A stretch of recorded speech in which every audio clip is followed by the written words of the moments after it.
So, Alex, if I said economic schools of thought, what would you think? Capitalism, socialism, communism, federalism. How about prison? Prisonism? No, there is no prison school of economics. There is a thriving economic system taking place inside America's prisons right now. And who better to tell us about this economic system than two experts who lived it themselves?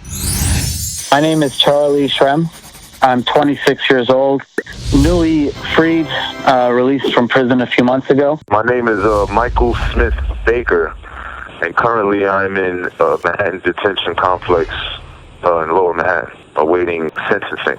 I was always just observing things. I ended up there through my involvement in the Bitcoin space. And it's cool because in prison, there were like different currencies. Anything is currency in prison. Your asshole can be currency in prison. Where I am right now, at Manhattan Detention Center, mackerel is used as currency on a regular basis for a variety of things. Mackerel had utility because it was inherently inflationary. A certain amount of max came into circulation every day. Every inmate could only buy 14 mackerels per week.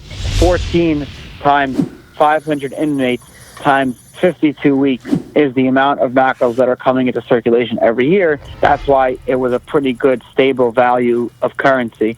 The mackerel is in a blue package. I'd say it's about 8 ounces, and it's in a pouch. It's not in a can. And it costs about $147. It could be used for currency for drugs.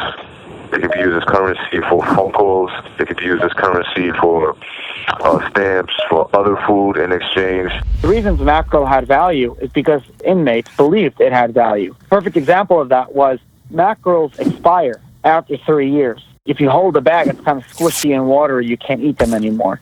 But people didn't just throw them away. These, what became known as money macs, retained 75% of the value of That's amazing. eating macs because people believed that they still had value and they were still being used as transaction. You had two currencies. You had eating macs and money macs. The actual $1.47 is not actually what you're going to use in exchange for whatever you want. For instance, somebody wants to buy a joint of marijuana, right? Where a joint of weed goes for about $5 in prison. So we'll say, okay, it's $1.47, give me 3 mackerels, and I'll give you a joint of weed. Nobody actually sits here and does the math. You understand what I'm saying? We don't sit here and say, oh, well, you owe me 37 cents because I'm going to smoke this joint. And no, it's not like that. Everything's around the world. I'll never forget the day where, like, the macs lost all their value almost overnight. Someone had a huge amount of money macs, and they got confiscated, and the administration left them sitting in a bucket. They essentially introduced hyperinflation. They flooded the market with money macs.